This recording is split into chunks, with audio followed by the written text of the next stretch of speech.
Did Teacher Stephen teach you science this week? Did you guys practice posters? Yes. At the morning. This morning? Who taught you? Teacher Carson. So you guys did you guys do science or did you practice your posters? Practice the poster, and we do the science at the 12 at the second. So I think you guys already know that you're not going to see Teacher Stephen anymore. Why? This was his last week. You're going to have another teacher coming. Okay, so Teacher Stephen will not be coming back. Teacher Stephen. Stephen and Lisa. So will you teach us? Who? Okay, hired another teacher that teaches in the morning. We will see. Alright, write it down. Write it down. Finished? Finished? Everyone's done? Alright. Let's get to it. We have some key words. Hey, quiet.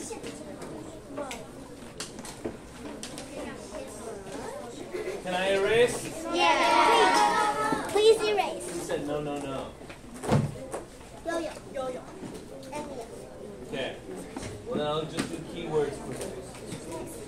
We have some keywords. Keywords, very important if you want to get a good score on the test.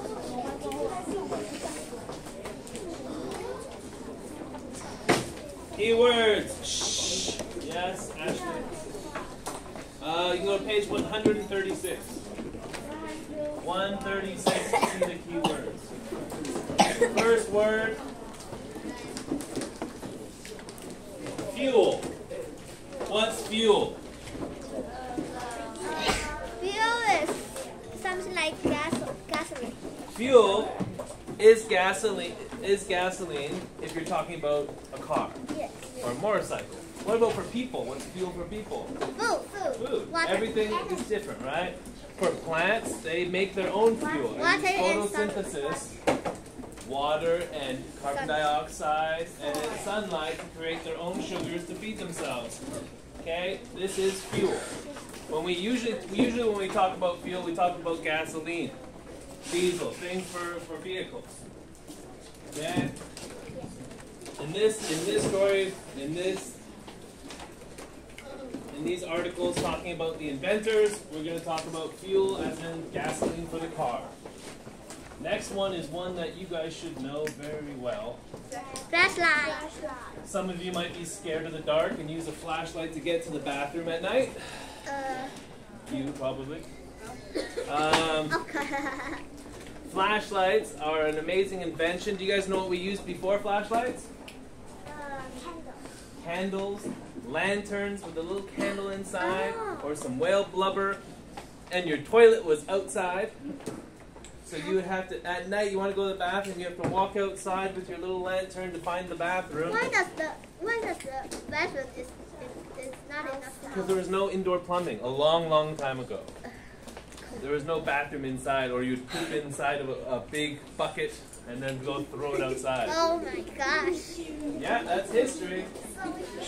If you were in like the medieval ages or even after that, people were just throwing it out the window. You'd be walking by and people are throwing poop. And that's why people get sick. It is scary, very scary. Okay, the next one. Device. What's a device? If I want to call someone, what device should I use? Cell phone. Very good. If I want to play a game when I get Video home, game. what kind of device do you guys use for video games? Switch to. A Switch. Okay, a device to keep the time. You want to know the time. A watch. Okay, we have right now. You guys are so lucky. You have so many devices for everything. When I was little, when I was very young, we didn't even have internet. We didn't have computers. When I went to school, when I started going to school, we started getting computers, and then we started getting internet. You have to unplug your phone to plug in your computer. You can either use the phone or the computer. You have to choose one. If you want internet, you have to take it out of your phone, put it in your computer, you can use the internet. You guys are so lucky. You can do so much, so easily. You have little computers in your pocket. Our computers were huge, so heavy and terrible. Can't play any games. Okay, devices like smartphones and tablets, you guys use them all the time. Wonderful things. What do we use to power our devices? Use electricity. That's right. And where does electricity come from? Lightning. Sometimes, yeah. You can harness lightning if you're like Thor with your big hammer and catch lightning. Why not? Oh, I don't want to touch it. Okay, there's also power plants. Nuclear power plants can give us power. Taiwan has 2 on the top of the island, but we want to turn them off because we're scared that maybe they will blow up. We use hydropower. We have big dams that turn big engines to give us electricity. We have big wind turbines that spin with the wind, give us energy. There's many ways to harness energy. Solar power, all kinds of ways. Waste. But electricity for Taiwan, I think we're okay. We have enough electricity. There are some places, like when Teacher Chris was young, they said they would only turn on the electricity for like a few hours in the day. Could you imagine that? Half the day, no electricity? Really? Yeah. They told me. I am not South African, but he said when he grew up, there were times in the day where there was no electricity. Your house can just turn on because they don't have enough electricity. And the last one, the most difficult one to remember, I think. Software. If you want to run a computer, you have to buy and download onto your computer software. Do you guys have Microsoft on your computers? Or Apple? Microsoft is, when you have a computer, you either have a Microsoft, there's Linux and other stuff too, but it's usually Microsoft or Apple. You have an Apple computer, or you have a normal PC that you have like PowerPoint, word processor, Excel. There's 2 different kinds of software. I never use cell phone. Do you have a computer? No. Do you have an iPad? No. No. Because my mom said no. It's good not to have. You read books and you play games like normal children, but today's day and age, all you probably have tablets, phones, computers, and on those phones, computers, and tablets, you have software, so you can do so many things. There's so many applications. You can write an email. You can draw a picture. You can read from ebooks, all kinds of things. The software are the things they put on your tablet, so you can do so many things, so many tasks. Now we're going to do something a little bit different. I'm going to show you the videos of the inventors in these stories first. I have the videos of every single inventor. I'm going to tell you the problem, see if you guys know a solution, then show you what this child, all these inventors are special because they're children. They're young. Young people who invented something that helps the world. You don't have to be old. You don't have to be smart, too smart, to think of a way to help the world and invent something. Now, does your TV work? Yeah. Kind of, maybe. It's okay. Oh, we need to use the remote control. So it's kind of broken. Oh yeah. Okay, I'm gonna plug in my very cute USB. It's not mine, it's Teacher Tanya's. She lets me borrow it. Teacher, the remote control. This one. Yes. Thank you. Teacher Tanya is also not here. Why? I don't know. Will he come back here? Teacher Tanya, I think so, yes. But Stephen is gone for sure. Friday is Teacher Stephen's last day. Don't laugh. Even if you don't like him, he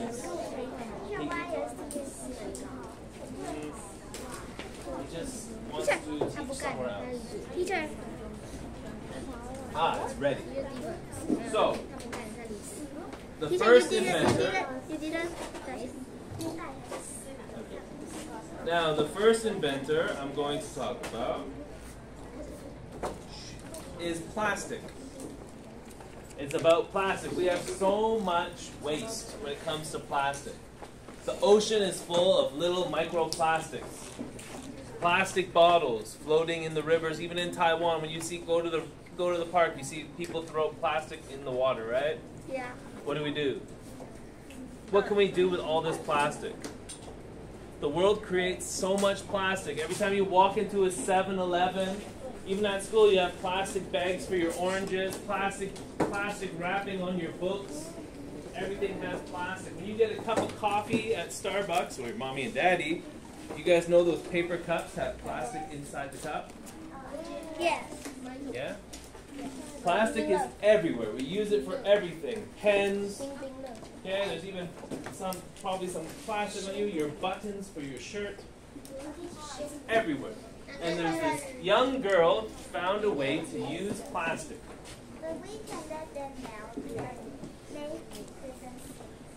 Sometimes, but there's waste, right? And what happens when you melt plastic? Does it smell good? No. It's pollution. Now here, aha. Here is a. It isn't every day a 17-year-old has a revolutionary idea, but Azza Fayed is not your average high school student. She and her twin sister Hen have a passion for science and love sharing it with others. But it's Azza's new way to convert used plastic into energy that is turning heads. Her journey starts here, at this noisy workshop in Cairo's Garbage City, where workers So they gather all the plastic and they put it sort down. and shred industrial plastics before a machine melts, molds, and cuts it into pellets. It's these little pieces Fayed hopes to turn into fuel.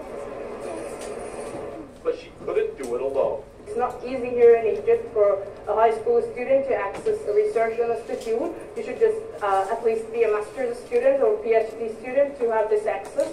The Egyptian Petroleum Research Institute decided to take a risk on a teenager with an idea. Honestly, we immediately answered Azza's request as the director of the institute. I set up a specialized... He has a research institute, a bunch of scientists that decide what to do for the country, for the betterment of the country, help scientists in their country to do amazing things. A high school girl called this institute. Usually they'll laugh at you and hang up, not talk. You're so young, you don't know anything. But they listened to her and they did something amazing. This girl had a process that could turn plastic into biofuel that can be used for motors for vehicles. So the plastic garbage that's floating in the ocean, she found a way to use it. That's amazing. Okay? She found a way to use useless junk, plastic that's all around us, polluting our earth. A high school girl, a girl in the grade 10, who are 11, highly 12. technical and extremely knowledgeable. His team, along with her mentors from her hometown of Alexandria, helped Fayed discover calcium bentonite as a catalyst to convert the recycled plastic into fuel. The material is cheap and abundant, and it lowers the operating cost using less energy. The actual process, though, is a secret. By this, we had solved two problems there. Plastic waste problem. So what what she was saying there is that it's very cheap to make, but she didn't tell the whole world. Only Egypt has this technology. She doesn't want to share it. Maybe she wants you had just invented something amazing. Only she and her institute here have this technology. She did not share it with the world as of right now, I believe. This is our first inventor. She did something amazing. Is it here? The first part of the story, yes. Now the second one, we're going to go to Africa. Kenya. There is a problem. African cattle farmers were having a big problem. Lions were eating their sheep, their cows. Their cattle were all getting eaten, and then the farmers would go out with guns and shoot the lions that were eating their cattle. Two parties wanted this to stop. People didn't want the lions to die. There was a group of animal rights activists, people that said you shouldn't kill the lions. But then you're a farmer and your sheep are being eaten. You're losing your money. You don't have enough food. It's a problem for you. So do we kill all the lions? No. Do we let the lions eat all the sheep? No. What do? Kill the lions, I heard. No. No, so no more lions in the world. No. You couldn't. Now, it came, all the adults, all the teachers and politicians, no one could come up with a solution. It came to a young boy who was like your age. Figured it out. He noticed the farmers would walk around and check their cattle, and when they walked around with a flashlight, with their checking their cattle, the lions would never attack. They're scared of the farmer. Maybe they saw the farmer shooting the lions or something. But when they had the flashlight and they're walking around, the lions don't attack. And the boy saw that, and he thought of an invention. An invention that will keep the lions away, and the farmers won't have to kill them. Can you think what it is? Really easy invention. Is it flashlight? Some things like flashlight. Yes. I think it's just throw the flashlight on the ground. On the ground, no. It has to replicate someone like moving and holding a flashlight. The lions have great vision, so they could, if it's just a flashlight on the ground, they're just going to go eat the sheep. Now, here is our lion lights. Here is our inventor.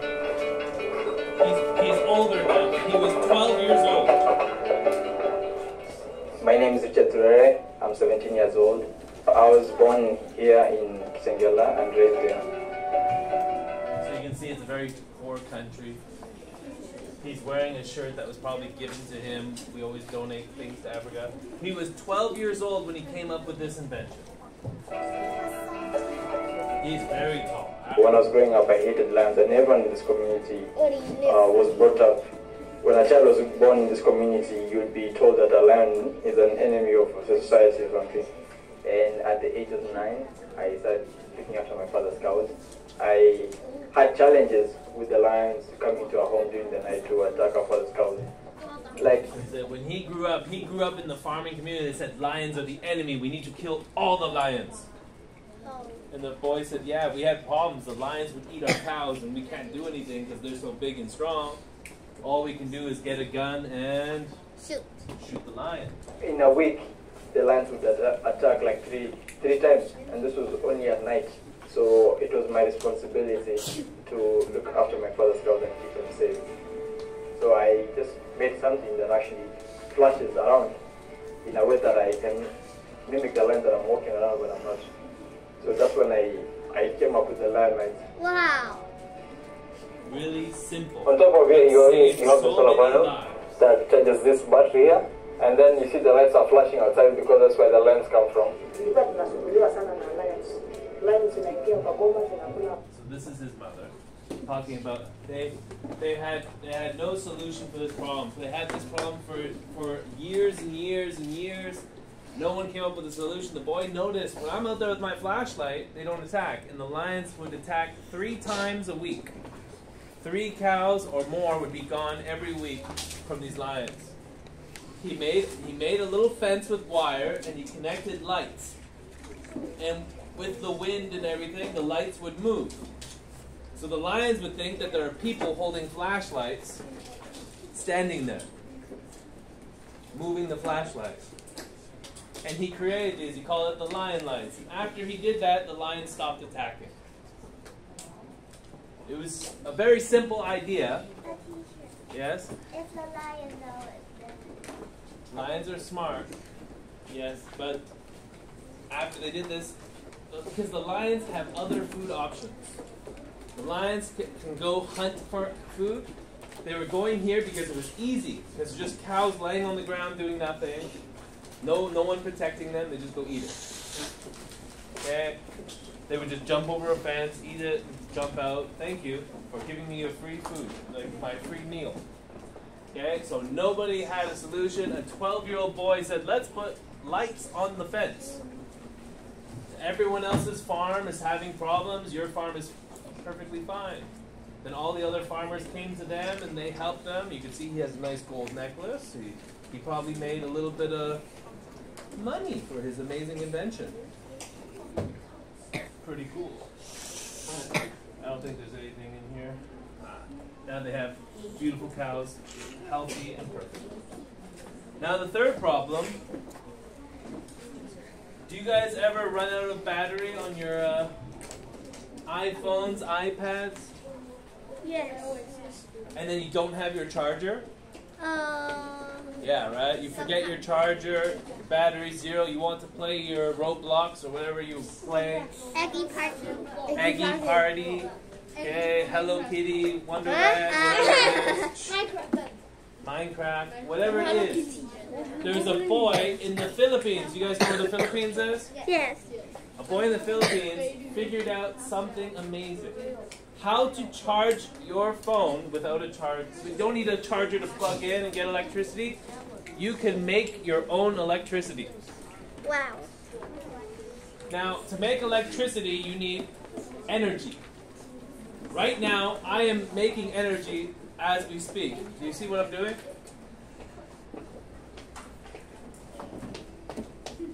Oh, right. There's heat energy, motion, okay? The weight of my foot pressing down is making energy. Oh. This boy created a charger that uses your footsteps to charge your phone. Wow. Yes, this one is amazing. And this is one that you guys would probably all would like to use. Meet Google's next whiz kid. Angelo Casimiro is only 15 years old, but he's already working on projects that can revolutionize the world. Hey guys, I'm Andrew Dimber for Buzz 60. This was Casimiro's entry in Google's Science Fair this year. It's an electricity-generating shoe. As you walk or run, the shoes generate power that can be used to charge your phone or any other small battery-powered device. The electricity is procured using an insole generator made out of two electric... So you see these two little white things? Yes. Every time you step, you're squishing this down and it's creating energy. Wow. And that energy is being converted into electricity. Going to the little, there's a wire that's connected to the little charger, and you're just slowly charging that battery every time you step. You're going to have to walk a lot, but you get free energy. Don't have to pay for electricity. You make it by yourself. You go play basketball, finish playing basketball, you can charge your phone from your shoe. discs, which produce energy when the crystal bends inward, Casimiro explains.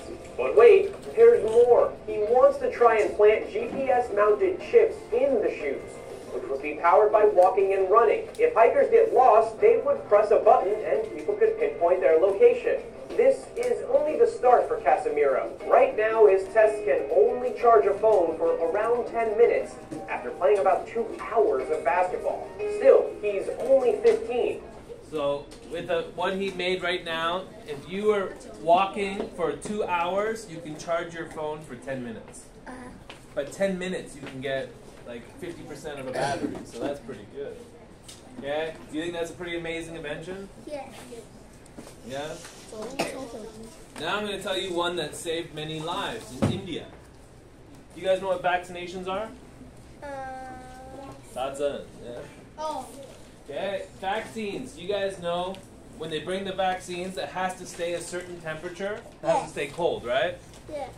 Now, do you guys know the country of India? Oh, it's very hot.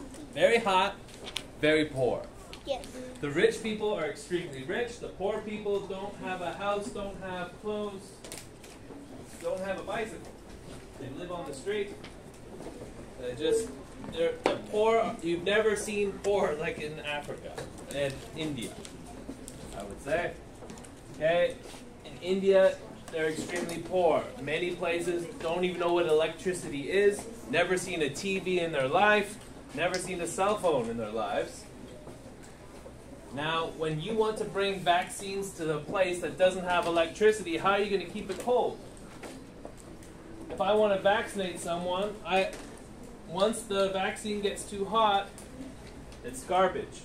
Can't help anyone. But there's many. India is one of the largest populations on this planet. I think it's number 2 after China. Or is it? I think China's number 1, right? So India is number 2. Huge population.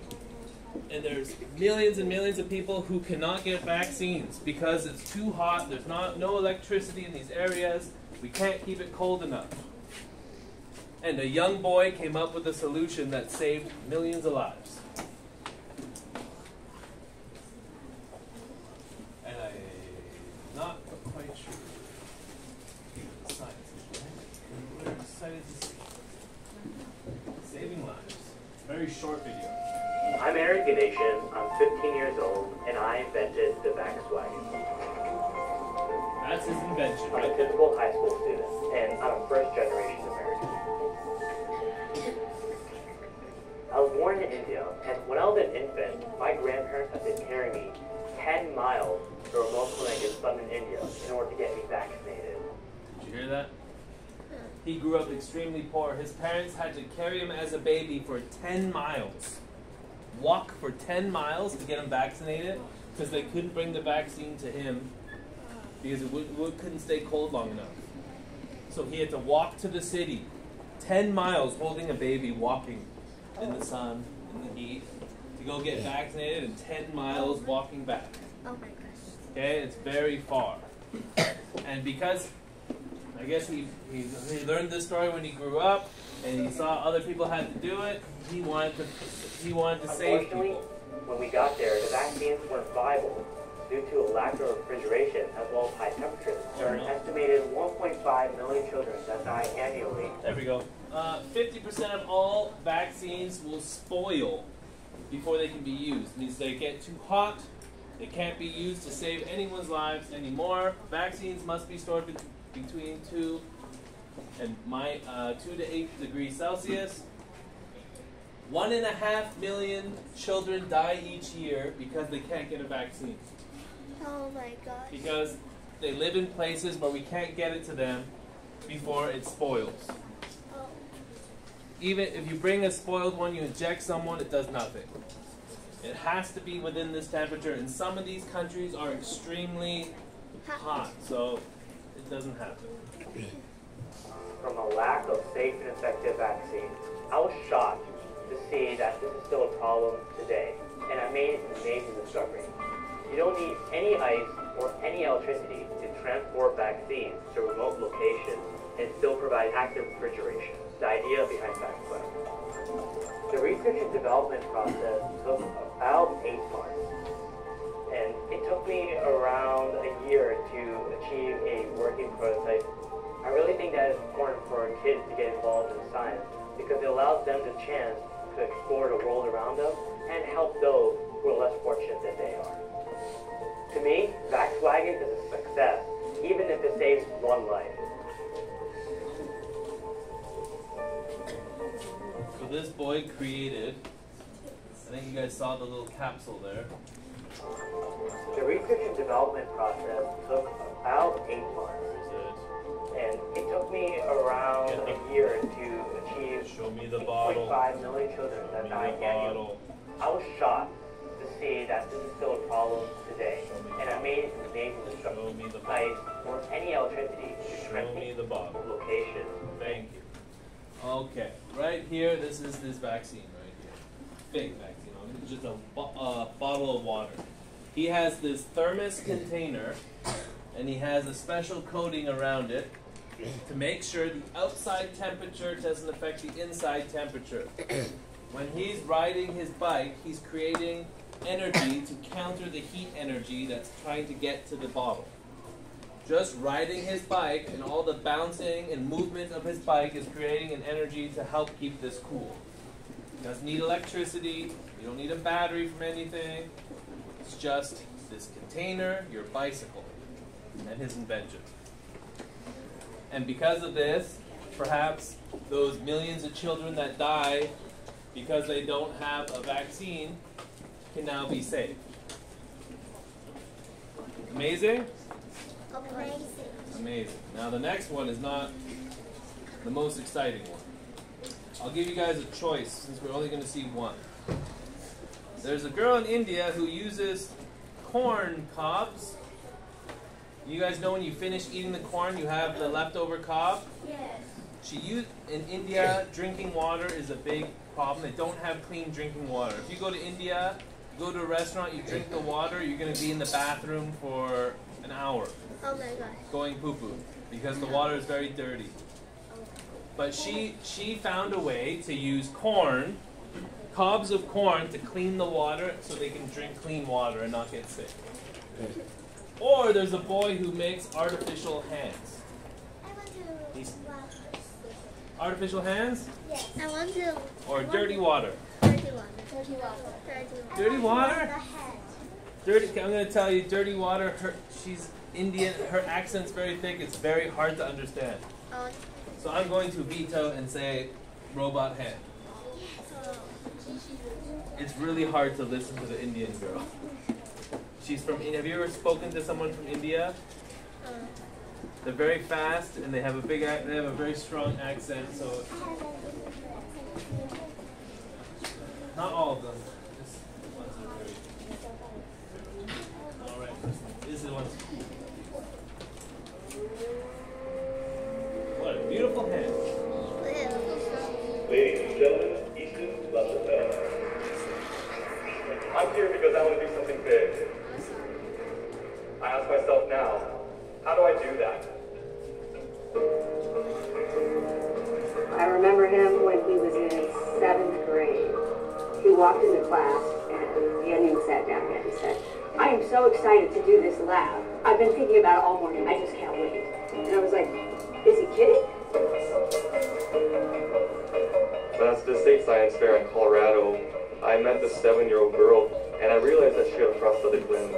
One motion, open, close, and one sensor, and just this alone was $80,000. When he was in 9th grade, Easton stopped in to say, "I've got this great idea." I really saw an opportunity to change this industry by creating a prosthetic that was under $1,000.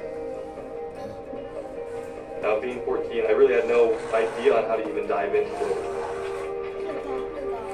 I use Legos as plastic supports, small little motors from airplanes, fishing line at the tendons, and electrical tubing for the fingers. I assembled a robotic hand. It was exceptional to see that he was producing this in his bedroom. And I shake hands with myself now. It's awe-inspiring, and each year it just gets more and more amazing.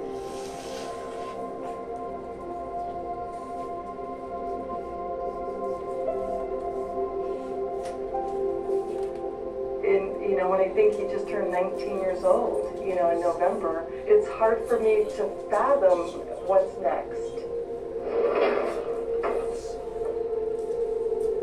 Recently, I graduated high school and started a company called Illuminate Tomorrow, where a few of my friends and I were trying to change the world. We're in a garage in Cortez, Colorado, which is a very small town, hours away from the nearest interstate. We are making robotic limbs to help people do things that they normally wouldn't be able to do. My name is Rich Stewart. I'm 51 years old. I would love to have you try this and see if we can get it moving. Try and only focus on one thing.